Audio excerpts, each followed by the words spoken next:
Welcome to the Fit Strong Women Over 50 podcast, episode number 138.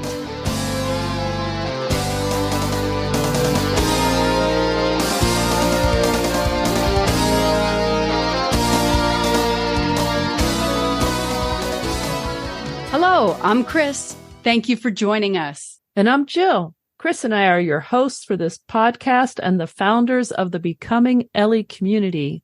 We decided to name our community Becoming Ellie because Ellie was the Norse goddess of aging who beat Thor in a wrestling match. Jill and I thought we want to be like Ellie. Yes, we do. You can find out more about the Becoming Ellie community and this podcast at our website, becomingellie.com. Ellie is spelled E-L-L-I. Be sure to sign up for our newsletter while you're there. That way you'll know about new episodes and anything else that's new with us. I want to give a shout out to all of you who comment on our website about different episodes. I love hearing what you have to say, and it's great to know that someone is listening out there. Yes, we try to respond to all of the comments, and it feels like such a treat when I see that someone has commented. So thank you very much. Yes, thank you. Today, we're talking with Susan Salenger, and an impressive 80-year-old woman. Yes, Sue is the author of Sidelined and has a lot of information to share with us. Let's go to the podcast. Born and raised in Los Angeles, Susan Salenger attended UCLA to study English. After graduation, she worked alongside her husband, Fred, for 25 years at their production company, Salenger Films, which produced corporate training and development films distributed worldwide. Today, at age 80, Susan lives in Northern California to be near her incredible family, which includes her 2 daughters, 4 grandchildren, a cat named Max, and a dog named JD, as in JD Salenger, which I loved. When she is not speaking about her book or spending time with family and friends, you will find Susan powerlifting to stay in shape. Susan is the author of Sidelined, How Women Can Navigate a Broken Healthcare System. Welcome, Susan. We're happy to be able to talk with you today. Thanks so much, and thanks for having me. I'm delighted to be here. Yes, thank you. Maybe we should just start with, can you tell us about your book? What prompted you to write this book? Oh, gosh, it was sort of a saga, which I will try to cut short. But years ago, I agreed to have some exploratory surgery that I knew I didn't need. And I was positive I didn't need it, actually. And yet I not only agreed to have it, but I insisted it be done sooner rather than later. And I mean, I was fine. I was right. I didn't have it in the first place. And that was years ago. I put it aside. And then many, many years after that, after I retired, I went back to UCLA. I just went back to school. Retirement did not agree with me at all. It lasted about 12 seconds. And then I took some anthropology classes, and I learned a lot about women as patients, women in medicine. And for one of the classes, I did a term paper really on women that had had hysterectomies. And I interviewed some women, and much to my surprise, several of them had also agreed to have surgery that they thought they didn't need. And that, acted as a trigger. It reminded me of my own experience. And I really wanted to know how, as women, we make our medical decisions. So that's what really led me to the book. And then I interviewed a bunch of women, about 50 or 60, all with different diseases, and found out, how they handled their illnesses and what they had in common and what they felt was a problem and what they felt was good. There was good news and bad news. So it kind of just started out to be an article, and it turned into a whole book. So Wow. Wow. Well, you discuss a number of reasons why women struggle with health issues. Some of them are due to how we think about ourselves and our health care, but it's also about how the health system perceives women. How do doctors and medical experts treat women differently than men? And why do you think this is? I think a lot of reasons, actually. Women are treated differently. And I think a lot of it has to do with our history. We have a very unpleasant historical relationship with medicine where our bodies were viewed as, not good enough, poorly designed. Our reproductive organs are the root of all of our problems, that uterus of ours that, meanders throughout our body, causing the root of all evil. Exactly, the root of all evil. You've got it. It's true. So I think that's part of it. And I think that the current wellness movement, and people do disagree with me here, but I think is also partially responsible for why women are treated differently. I think that they've done a tremendous amount of good in helping people understand what it means to be healthy and, how to be healthy. But I think the underlying assumption of it is, do what we say and you will live healthily ever after. Your health is up to you. And that really isn't true. Illness is quite random. Some people get COVID and some don't. Some smokers get lung cancer and some don't. So I think it's important to take care of yourself, obviously. But I think that doctors and women both feel that it's our responsibility. But I also think, and you asked, why I think doctors do that. And I think there's several reasons. I think, first of all, doctors as a group know much less about women's bodies than we all do about men's bodies. All of the clinical studies, it's a little better today. So I'll say most of the clinical studies involved men, so that we really don't know what different symptoms look like in women. Heart attack's a great example. Women take metabolize medications differently, and we just don't know because it's never been tested. So I think that's the first reason. And I think, too, that women get less research money and women's diseases get less research money. Prostate cancer, for example, gets a lot more research money than uterine cancer or cervical cancer, ovarian cancer, and those are more fatal. But it's the prostate cancer that gets the money. And then I just read a whole thing, which was fascinating, that women researchers get published less often. Really? Isn't that interesting? Yeah, especially when the whole market is crying for, maybe not the whole market. Exactly. The women's side of the market is crying for more research. Right. But when you think about it, if we get less money to research our diseases, we're published less often.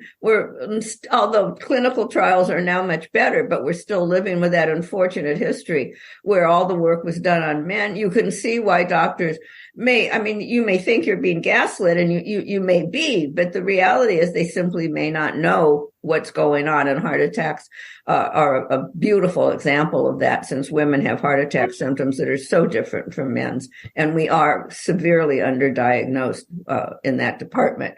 So that was a long answer, but I think there's just a whole bunch of reasons that come together, and women end up getting the short end of the stick. So I just sort of want to follow up on that, is that in your book, you talk about communication styles and how women communicate their symptoms differently than men do. And doctors tend to cut women off before they get to the point, basically. Yes. I loved that. I mean, it's true, because this is so me. And I've actually changed the way I describe my symptoms now when I go to the doctor because of my research. But women really, I guess we describe how we're feeling as not only our physical symptoms, but our emotional ones. I mean, I tell the doctor everything. I don't want to leave any stone unturned. So I'll go in and I'll say, all right, my throat hurts and I'm tired, and I'm so tired of being tired, and I'm irritable, and I don't eat, and I can't do this and I can't do that. So I talk about how depressed I am when I'm sick. It just drives me crazy to be ill. And I literally carry on. And it's so easy for my physical symptoms my emotional symptoms to overwhelm my physical ones. Men are much more succinct. It was a fascinating study. Men will go in and they're much more objective. They'll say, I have a sore throat, and they'll stop right there. And they become a team with the doctor. They look at it as a problem to be solved. Women just are so much more descriptive. there was a research study done where patients who had cancer wrote letters about the experience of being a cancer patient and of having cancer. And the researchers were able to tell in over like 60 or 70% of the cases which letters were written by women and which letters were written by men, because the women's were so much more emotive and so much more feeling and so much more interactive. It's a whole different conversation style.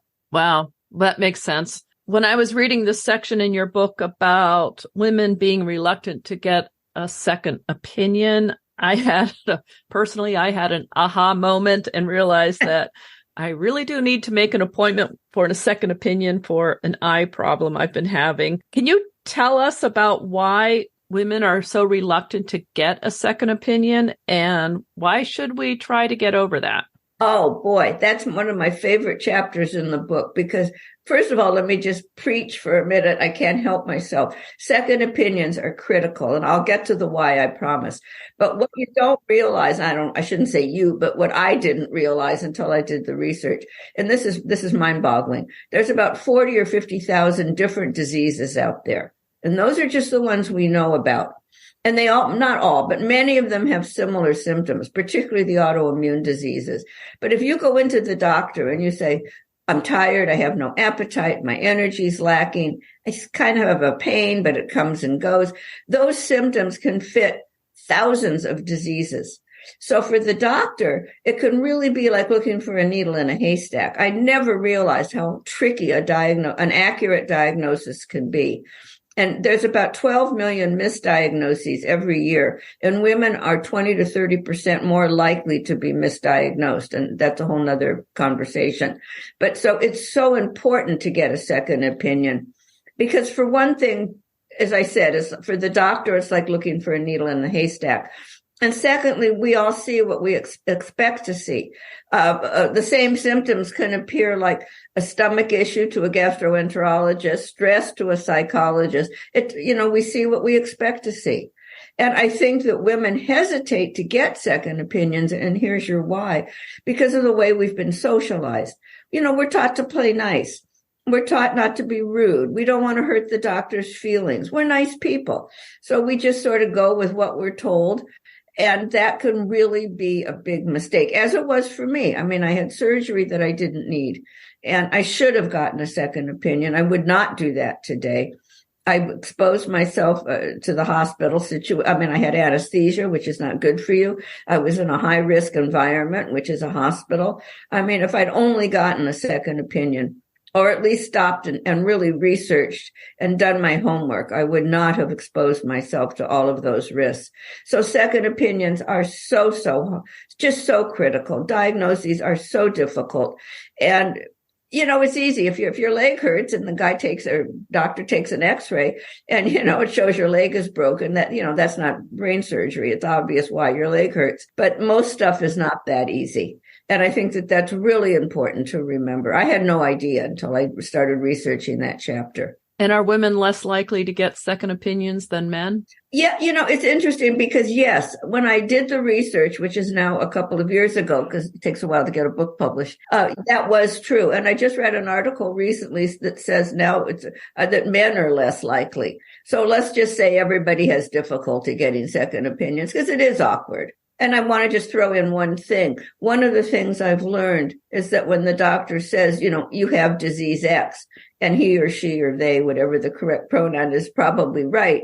But I always now ask, in your opinion, in your experience, what else could this possibly be? Let's assume it's X, but is there a Y and a Z that might also be relevant? And then I can go home and do my homework. That's good advice. And that my next question kind of dovetails into that. Since so many women often feel unheard by their physicians, do you have advice on how we should talk to our doctors? I mean, you just gave one example, but can you give us some others? I think I'm going to switch your question around just a little bit. I think what I really want to talk about, and I'll try to answer you more directly once I get through my spiel here, but I think it's really important when you go to the doctor to write down your symptoms. And I do mean write them down. Don't have them in your head. And that will help you focus the visit. by doing that. It keeps you from getting off track. And one of the doctor programs I was on, the doctor said to me, she loves it when patients come in with a list because it helps her look at the list. She actually told a story about a patient that did not have a list, and he gave her his list of symptoms. And then as she was leaving the room, he said, incidentally, I have this mole on my back. And she said the mole was the most important symptom he had. If he'd given her a list, she would have reviewed the list and put that first. So it helps both you and the doctor really stay focused. And then I think it's really important, as I said, to ask what else could this possibly be? And once you have a couple of potential diagnoses, you want to get the clinical name of your disease, and you want the doctor to spell it for you, because if you're like me, it'll be hopeless. And that way you have something in your hand that you can go home and really look up if you have access to a computer. And you want to, when you look at these diseases, and I always, for some reason, go to the Mayo Clinic because they have a list of symptoms. And do I think that my symptoms fit this particular disease? And then the other thing I do is I always repeat back what I hear the doctor say in my own words. That gives me a chance to make sure I understood. And it gives the doctor a chance to confirm that they said what they meant to say, and also to correct any misunderstanding on my part. And this will blow you away because it did me. But if only about 15% of women will tell the doctor when they don't understand something. So that means that 85% of us leave the doctor's office without fully understanding what we've been told. Wow. That's maybe why we don't get second opinions. That kind of factors into that. We really have to be empowered. We really have to take charge of our bodies and make darn sure that we hear and understand everything that's going on. Yeah, I can only imagine if you are handed a diagnosis for something you don't really understand, aren't even sure how to spell it or what it means long term, your head's just kind of swimming. Yeah. Or you don't actually get a diagnosis told to you. I mean, I've had doctors that will say, True. They'll just speak in very vague terms about it, like, oh, you're just having whatever. And it's not until now that we have all these portals where you could access the records, I'll see buried in the text a word that was never once said in the office. That's frustrating. It's very frustrating. And I think that doctors know on one level that patients really don't understand, and they probably don't want to frighten you or whatever. But, I really want to know. I really want to be in charge. I had somebody interview me the other day because there was I thought she said a new study. I actually thought it was an older one where they tell women, I don't know, over 70, over 80, whatever the age level is, don't bother to get mammograms. And I really took exception to that. I'm going to be 81 in September, and I get one every year. Now, I may decide that if I do have breast cancer, that the treatment may be worse than the disease, but I want to participate in that decision. I don't want to not know what's going on in my body. And I feel that way about what you just said about finding the hidden words so that you know what's happening. That's not acceptable. You need to be told what that disease is. You need to be able to go home or go to the library or get a second opinion, look it up, do your research, whatever. That age thing does come up not just with the mammogram, but with pelvic exams and pap smears, and that they'll say after a certain age, you don't need to have this done anymore. And maybe that's true. I don't know. I always figured it had something to do with the percentages. If you didn't get it by now, you're not going to get it. Right. I don't know. And I don't know. I had a doctor tell me that actually when you're in your late 70s and 80s, that is the age where you can have issues. I get one of those too. It's not very pleasant, but I get one maybe every year, every 2 years at the most. I don't like surprises. Yeah. Who does? Right. Who does? Especially when you think, man, if I could have found out about this months ahead, it would have made a big difference. Yeah, no, absolutely. Right.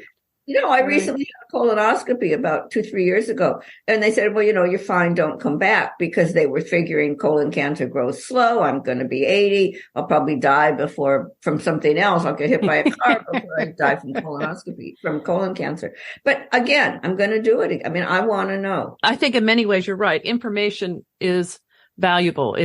It's very hard to make decisions, even if you're just going back to the wellness movement. It's very hard to be focusing on being well if you don't actually know what's going on in your body. Exactly.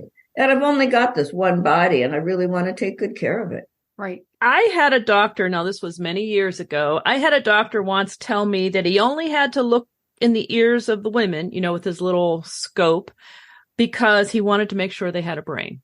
Oh, come on. Really? Yes. See, he must have been kidding. Well, I'm sure he thought it was Hopefully funny. he was kidding, but he was kidding. He thought it was funny. Yeah, it's not particularly funny. It wasn't funny, especially since I was there because I was sick. Right, of course. Oh my goodness. So I've never forgotten him saying that. I would have leaped off the table. I wouldn't have known what to do. And I was sick, so I did not think very clearly, but I do remember going back to work and telling people this story. And the woman who was like the vice president of whatever, she just blew up. And she said, we spend a lot of money for this health insurance. You go in and talk to HR, and I want them to file a complaint with the insurance company, because no way should you be insulted like that. Right. Which was true. But here's my question about that's an extreme example of being treated poorly for being a woman. But if a doctor thinks this way about women, how likely are you to actually get decent care? Whoa. Well, first of all, if you have any clue that I don't even know how much time. That's a loaded question. I know. No, it's a great question. First of all, I think if you feel that a doctor thinks or believes that way, switch doctors. That was the only time I ever saw that doctor. Yeah, right, of course. I mean, don't screw around with it. Get the hell out of Dodge, or whatever that expression is. So that's the first thing. And I wouldn't trust a doctor that thought that way. So, and even if their care turned out to be appropriate and the best, I wouldn't do it. I wouldn't believe it. I'd need a second and or third opinion. I would never do that's the kind of doctor, when you go in with your pain or your heart symptoms and they tell you, oh, you're just depressed, and send you home. So I just, gosh, I mean, it is funny, but it isn't, Well, right. And I will say it was a long time ago, and hopefully that doctor is long retired and out of practice. There's always people like, I mean, look, there's lemons in every profession. I don't know if we're talking about a hairdresser or a doctor or a plumber. That is true. Yeah. Well, in terms of, seeing and selecting a doctor, is there any difference when women see nurse practitioners or physician's assistants? And I want to add a couple more things.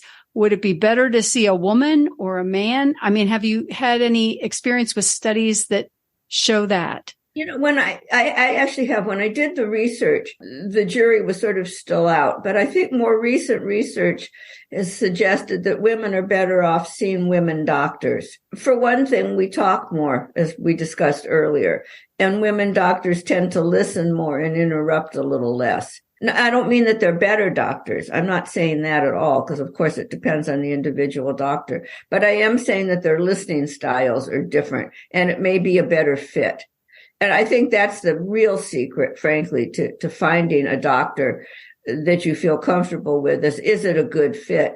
I mean, now that I've told you that women doctors listen differently, I have a male doctor, cardiologist, who spends about an hour with me, which in today's, milieu is incredible. Always wants to know how I'm doing. Spends a lot of time listening. And I have a female doctor who says, hi, how are you doing? And I go, fine. And that takes care of that. So, these gender stereotypes, you have to be careful. It depends on the individual doctor. So I'm speaking very generally. Right. That women are better fit with women doctors. As far as nurse practitioners or physician's assistants, a PA? I don't know much about that. I think, I prefer seeing the doctor just because they've had more training. It's not against, it's just they've trained more. But that doesn't mean a nurse practitioner or PA, whatever. They could be sometimes better than the doctor. It just depends on where the doctor's trained, where they've trained. It's a, I don't like making generalizations like that. You have to find somebody that you're comfortable with. And that's the critical thing. There has been research that if you're comfortable with your doctor, you tend to heal better, more effectively. You heal faster. You're more comfortable. You describe your symptoms. You're more relaxed. You're more likely to follow through with your medication. There's a whole bunch of things. So that's the secret. I wish there were some easy answers, but there aren't. There never is there? No, no, there isn't. In your book, you discuss how often women blame themselves for their illnesses. And can you talk to us about that? And why do women do that? And how does that prevent us from getting the care we need? That was the most startling thing to me, and as I don't blame myself when I get sick. And I was just startled to know that. Oh, gosh. First of all, I think a lot of women are stressed. And a lot of the women I met told me how stressed they were and that they blamed their illness on their stress. They saw their illness as a physical manifestation, a physical symptom of their inability to manage their lives. So they were ashamed because it's almost like a public acknowledgement. Oh, you're sick. Obviously, you're stressed. Obviously, you can't manage your stress, and that's why you got sick. I cannot tell you how many times I heard that scenario in one form or another. And I think it harms our health. In fact, that is actually going to be my next book. I'm working on it now, because I also want to add, before I segue off, is that I think the medical community reinforces that. Every time they tell a woman without doing tests that her symptoms are due to stress, they reinforce what she thinks in the first place. So now she goes home feeling that her shame and blame is validated by a professional. It's a very difficult situation. And what happened, and this is fascinating, I put together a couple of focus groups, mostly because I just wanted women from all over the country, and I wasn't prepared to, fly all over the country to interview them. So we put together these focus groups, and it was fascinating because what blew me away was that in both, there were two groups of about, 6, 7 people, women each. And in both groups, very few of the women had ever talked to anyone else about their illness. They were all so ashamed of being sick that they didn't want anybody to know. And they denied themselves the support of their friends, family, or whatever. They were just so ashamed that they hid it. And how that interferes with our health, number one, because we lack emotional support, which we all need. But also, a lot of the women hadn't called the doctor. They really were embarrassed. They didn't want the doctor to know what a mess they had made of things. And again, illness is random. Some people get COVID, like I said earlier, and some don't. You just don't know. So to assume that it's your fault is kind of a leap. And I think we really need to be careful of that. That was a long answer. Did I answer you for? Yeah, I think yes, but I don't want to speak for you, Chris, but stress is something you hear a lot being blamed for whatever. Right. Right. I just keep thinking of the last 3 doctor's visits I've had, and a lot of the discussion is stress and managing it. And, how are you exercising? Are you meditating?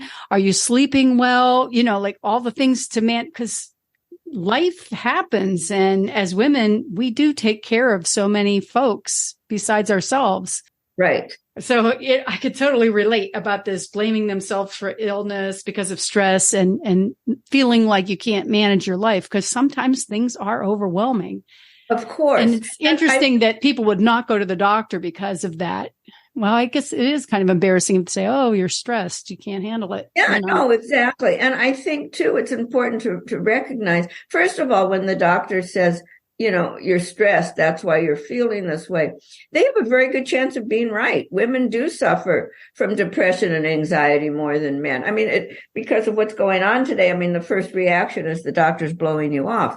And they may or may not be, because, as I said, we do suffer from stress and anxiety more because of what you just said.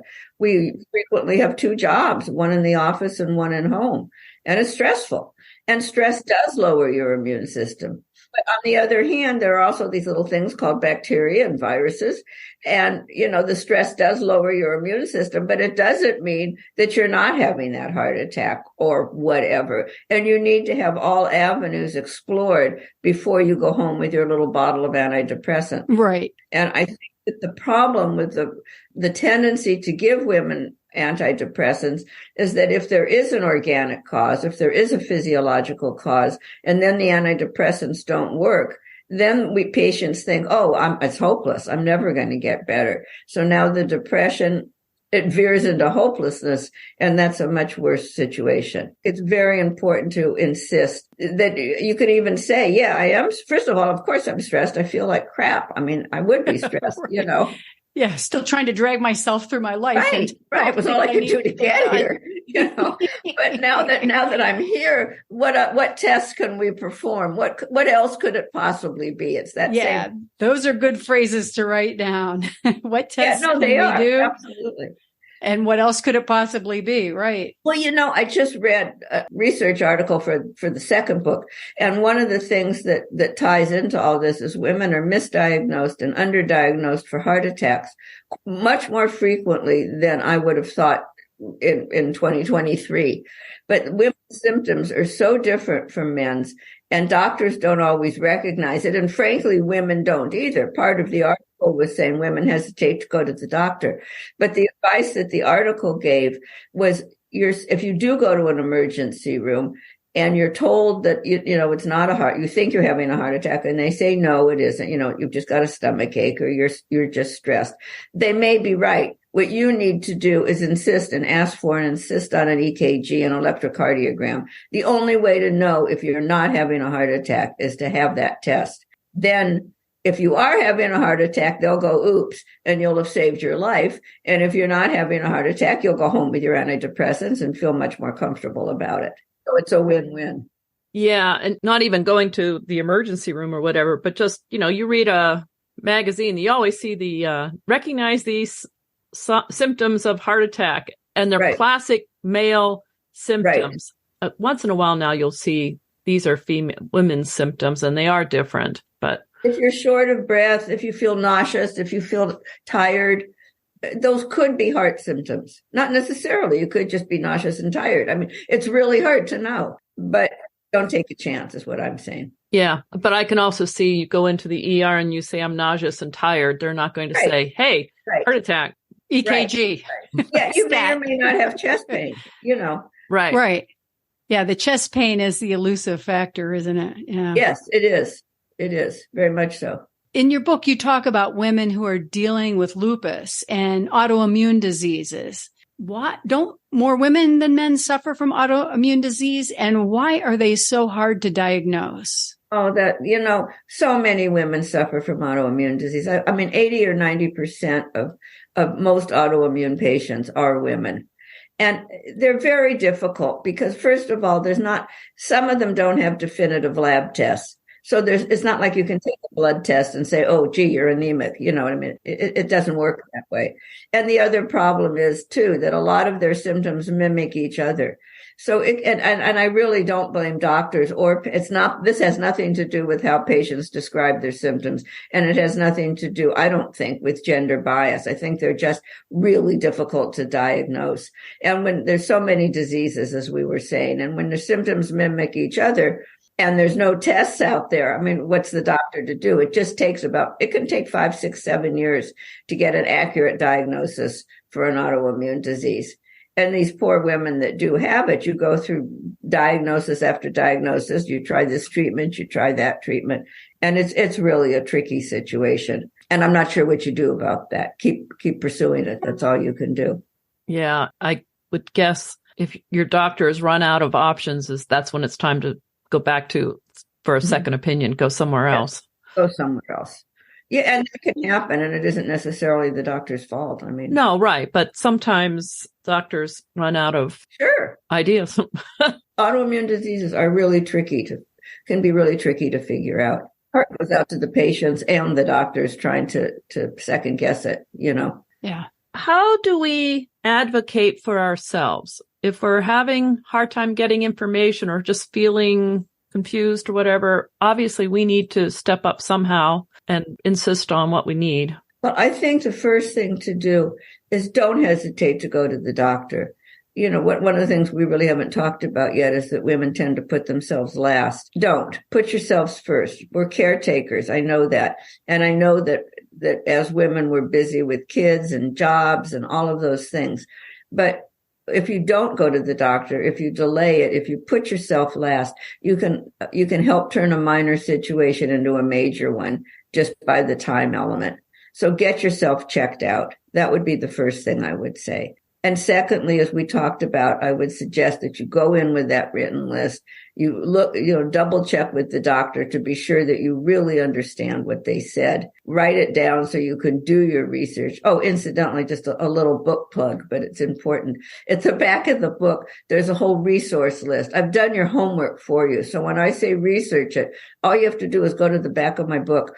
And it's organized by category. So if you want to know how to research a new doctor, it tells you, or if you want to research the hospital they're sending you to. I mean, some hospitals are great for cardiology, some are great for neurology. So you want to do your homework, and it's all there. And it tells you what websites that I used and that I found reliable. So you really want to do your own research. That's the main way. I mean, never do what I did and just agree to a surgery because you want to get it over with. I mean, when I think back, when I think back on it now, I really shudder. So I think to get empowered, the first thing you have to do is go to the doctor. The second thing you have to do is ask the right questions, be sure you're comfortable with the diagnosis. And then we haven't talked about compliance very much, but compliance, do what you're told. If they're prescription or whatever makes sense to you, follow through with it. So many women don't. And so I remember C. Everett Koop, he was the Surgeon General. Sure. And he says drugs don't help people that don't take them. Yeah. But, he's right. He was right. Well, you brought up a point there. What about medications? Can you discuss women and medications? Many physicians do a lot of prescribing these days. Do you have some advice for us? I can tell you what I do. Because, I'm lucky. I'm only on one little medication, which at my age is pretty good. But I think, again, and you can tell I'm a researcher, but when I'm given in fact, I'll tell you a story. This is important. When I'm given a medication, I go home and look it up. And I'm very lucky. I've never really been sick. I mean, why of all people to write a book on illnesses? I have no idea. But I've never even had a bad back. I've never had pain. So one day I woke up and my thumb really hurt and I didn't know what I had. And I let it go for about 2-3 weeks and it was still hurting. And because of all my research, one problem with research is you think that you have every disease you're researching. So I decided probably bone cancer or something like that.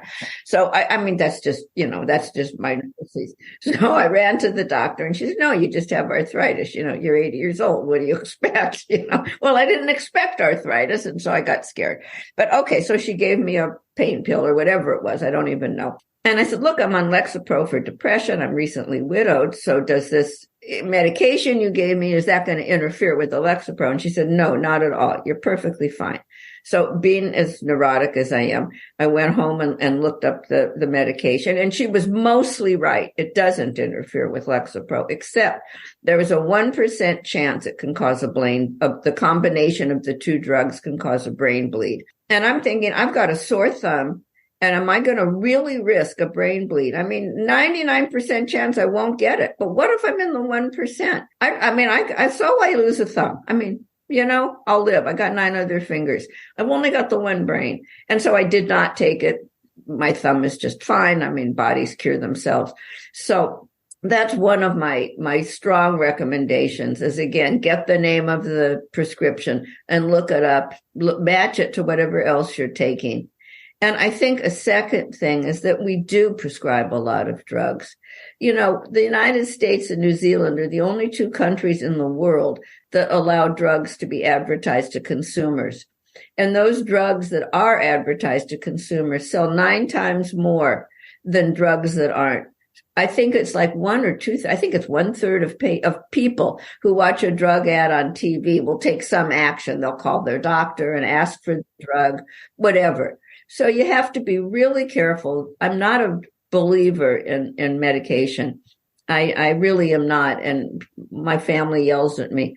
But meanwhile, I'm very healthy. I don't have any issues of medications interfering with one another. So I think that my advice would be, if you need medication, be sure you look it up. Do what I did so that you want to be sure that the side effect is not, the cure can be worse than the disease. So you have to be careful about that. Well, so many medications say dizziness, right? May cause dizziness and then a fall. And then, right. It seems so innocent and then it's not, but.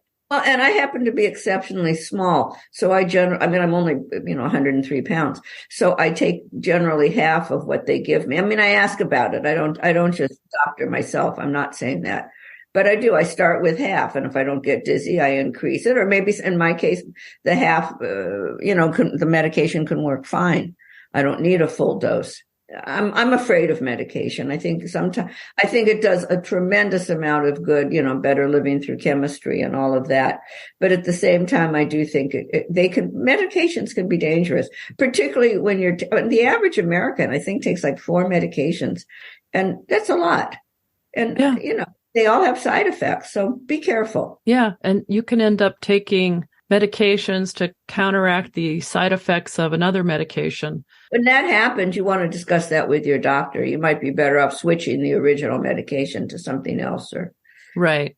In your book, you tell a story about your mother having a drug reaction and the doctor not considering that as a possibility, talking about being petite. My mother was a small woman. And she would often have problems, especially with painkillers. And I always suspected that the doctors were dosing her, giving her a standard dose, and it was way too much for her. Exactly. I know in the story about, I don't want to tell your story, but how do we deal with that? How do we get, if doctors aren't, they dismiss that as a possibility, or I think, I can tell you even a different story, which is my daughter is also 5 feet, where I weigh 103. She only weighs 98, So she was going for some test. I forgot what it was. It doesn't matter. And they gave her something to drink, one of those liquid things.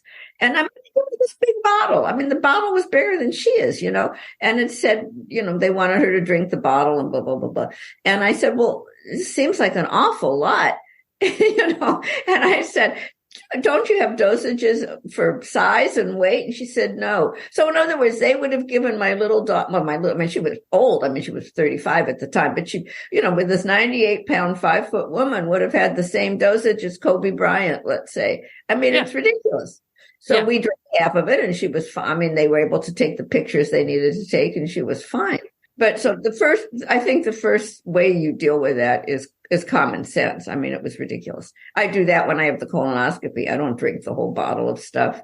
I'd never get up off the floor, I take as little as I can. And I think when you're prescribed, when the doctor does prescribe pain medication or whatever, depending on your size, you can say, listen, I'm really little or I'm really sensitive. And I'm both. So I can take it like an Excedrin and go to sleep for about 12 hours. Really affects you. Yes. It really does. And so you can say to them, what would happen if I start with a third of a dose or a half a dose? Don't do it you must talk to your doctor because I don't want to mess you up. Right. But and sometimes they say, no, you really need to take the full dose. I mean, an antibiotic, I always take the full dose. Before you take anything, check it out and check it out with the doctor. What if I take just half? What if I take a third? How will I know if this is working or not working? What will it interfere with? There's a whole bunch of questions you want to know. They're all in the book. I mean, seriously. Yeah. Good. You need to know what they make sure your doctor knows the other medications you're taking. And that includes supplements. We have listeners for this podcast who are all over the world. Do you have any sense if these issues are the same in other countries? And how much does our own medical system here in the United States? I think a lot of the issues are the same. I think it's a universal fact that women are marginalized in most cultures. I don't think that changes particularly. Now, medical systems are different. I mean, Canada and England have a different system. Right. System than we do. And I don't know how much difference that makes, but probably some. But I think most of these problems are probably fairly standard. I don't know. This is Western medicine now. I don't know much about Eastern medicine. I really don't know the answer. In fact, that's a really good question. Nobody's asked me that before, and I'm really going to look it up because I don't know. But I would think in terms of Western medicine that it's probably fairly universal. I would guess that too, but I just wondered. Well, I want to switch gears here a little bit. You're probably the coolest 80-year-old around because you have a TikTok account. Oh, I do. Called Grandma Gains. Grandma Dot Gains. Excuse me. Grandma Got Gains. You have some really great videos there, and I especially like the ones where you do a workout. So can you talk to our listeners about what kind of workouts do you like doing, and do you have any advice about working out as we get older? Oh, I do. First of all, when you ask what I like doing, I hate it all. I want to be really upfront about that. I do it because it's good for me, and I'm having a very good quality of life. And I know that that's because I've been exercising for so many years, as I really move like a much younger woman. And again, part of it's luck, part of it's genes, but I also work at it. And I want to be clear about that. It isn't just something I take for granted. And what I do is I do Pilates over Zoom, incidentally, because I don't want to go to the gym. I'm COVID phobic. So I do Pilates 3 times a week. And then I do weightlifting just 1 time a week. I love the weightlifting. I like weightlifting the best because I can really see my progress. You know, you go from 2 pounds to 4 pounds to 8 pounds, and you know that you're doing well. But I do have a leaky heart valve, and I was told that I'm not allowed to lift over half of my weight. So I weigh 100, so I can lift 50 pounds, and then I had to stop. So hence Pilates.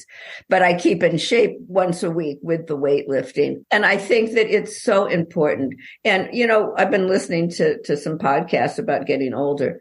And I think the best advice I can give anybody now that I'm there, the best way to have a really good old age is to prepare for it. And by that, I mean, you really need to have a good diet, which is why I don't take supplements. I get as many of my nutrients as I can through my food. Occasionally I'll take vitamin D, particularly because, you know, in the winter it's cold. Don't go outside. I think mostly that I'd have to say the exercise. I had to stop and think for a minute. I've been exercising since I was 40 something when they told me I had osteoporosis, not osteopenia, I had osteoporosis at 40, Ooh. which did not throw me. And so that's when I started the resistance training, the weightlifting, because I really didn't want to be one of those women that broke all my bones. And so far, so good. Do you still have it? Yes, I do. And the last bone density I had, which was just a few months ago, it's not good. I'm not going to say it's good, but it has stabilized. Okay. I'm not on that medication, whatever it's called, Fosamax or the one similar to it. Yeah. I should take it probably, but I don't. I'm afraid of it. But so far I've been lucky. And in Pilates, I work on balance a lot so that my balance is pretty good. I'm trying to learn to stand on one foot with my eyes closed, and I can't do that very well. Yeah, that is hard. Oh, yeah, but no, with my eyes open, I have it nailed. But on both feet? I mean, like you could do it on both sides? Well, yeah, that's funny you said that. I can get up from the floor without using my hands if I cross my right leg over my left. If I go the other way, I can't get up at all. It's so weird how that is, you know. Isn't it? It's really weird. But I know I do much better with balance on my right leg than I do on my left. And yeah. Well, no, see, that's funny. It's different for me. I'm right-handed and I'm right-footed. So if you think of like kickball or soccer or something like that, so it's easier for me to stand on my left foot and close my eyes and try to balance than my right foot, you know, and I would have thought it'd be the other way because I'm right-footed, but I don't know. It's interesting. And I think a lot of it is in your brain and trying to get those brain pathways stronger. Well, and you know what they tell me is, I mean, when you really focus, you can do, and my mind will wander because I get bored because I don't love to exercise. So my mind, and every time I lose focus, I tip. I mean, it's that simple. You know, I've noticed it. And it's just hard to focus. But I do think, as I said, it's really important to exercise. And I think a combination of balance and resistance training. And what I don't do, and I know you guys run, we were talking earlier. I mean, my cardiovascular leaves a little bit to be desired. I was thinking I was going to start pickleball or something just to, you know, make myself run around a little bit. But it's an incident. The site is I don't know if you heard me right. It was Grandma Dot. It was a period, not Grandma period Gains. Oh, I thought you said got. I thought you did. No. Yeah. Grandma.gains. Okay. Right. I'll make sure there's a link in our show notes. Okay. It's really fun. It's really, I've really enjoyed it. It started off as kind of a joke because I am pretty strong for my age. I mean, this little old woman and I'm doing pretty well. But it really caught on. So now, it wasn't for the book at all. We just decided to have fun with it. My trainer said, "Hey, let's try something on TikTok." And I thought, oh, sure, why not? And it kind of took off. So, I liked it. All right, we're going down into the details here, but you have one where you're doing the kettlebell swing and somebody critiqued your, yes. And I actually was like, that person is correct. And if I were going to butt into that, I almost typed it in and then I thought, no, I'm not, is that because you need to do it from your hips more, that you need to push your hip out as you're doing it instead of just the upper body. Yeah, no, and I responded to that guy, and I even talked to I was so glad to hear, I talked to my trainer about it, because Zoom is not perfect. Right. It's certainly better to be in person. So I've been trying to change that a little bit. That was one of the things I trained her years ago, just drilled into me on doing, he was big on doing kettlebell swings. So yeah, form is so important, right? Especially with the kettlebell. Yeah, I'm trying now. I'm really working on my push-ups. I won't do the girly push-ups, as I call them. I want the real thing. Yeah. And I just can't get I just can't get them right. My form sucks. It's just terrible. So step by step. Yeah. So I keep bringing this up, but Arnold Schwarzenegger has his little mini podcast now that comes out daily, I think. I don't know. Anyway, in a newsletter, but he was discussing the importance of push-ups and that if you can do nothing else, do push-ups. And he gives you this whole, if you can't do push-ups well, he gives you this whole how to get better at them, how many times a week to do them. I think it was twice a week to do it, but he gives you great advice. So I'm going to check it out. Find out what Arnold has to say, because I immediately added the push-ups to my and I just read routine. That, the squats, and if you do wall squats are apparently really good for lowering blood pressure. And I just found this out 3 days ago. So I've been trying to do wall squats. That's interesting. Is that like a wall sit? Yeah, where you sit against the wall. So that's another thing that I don't remember now why, but women have a better time doing those than men do. There's something in how we handle certain kinds of pain or stress differently than men. And so women tend to excel at those over. I did not know that. And because they're isometric exercises, they're good for blood pressure. Well, that's interesting. But have high blood pressure. Now you can challenge, but you don't go to the gym, so you can't challenge men at the gym to do it. I'm thinking about going back, I must admit. But, the reality is I love my trainers, and they're not going to come to the gym. So you do everything online? Yes, I do. Nice. I do. Yeah. But I do have trainers because I'm not disciplined enough to do it without them. I understand that completely.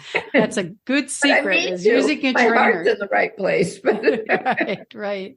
So I think I was going to ask you about if you had any advice for women over 50 who are interested in being fit and strong, but I think we may have just answered that. Right.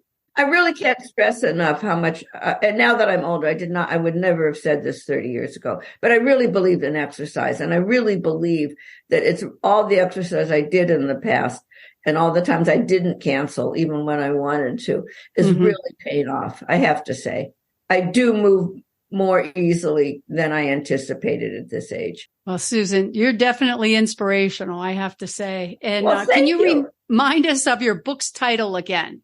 It's called Sidelined: How Women Can Navigate a Broken Healthcare System. Where can we get it? Well, you can get it on Amazon or anywhere books are sold, but I did change the title. I don't want to say the old title, but if you get a book with a different title, I've only got the one book out there, and it's Salenger, Salenger. But Sidelined has remained in the title. Yes. Sidelined. Right. That's a good point. Thank you. So just look for Sidelined by Susan Salenger, and whichever one you get, the content is the same. The content is exactly the same. I just changed the title. And it's a good resource for I actually recommend everybody get the print copy, not the Kindle. I think it's something you should have in your bookcase. You have a very thorough bibliography. The checklists are wonderful. Oh, thanks. Yeah, I liked those too. I went over those with a couple of doctors. I'm a believer in preventive medicine. I really am. And if our listeners want to follow you online, where should they go?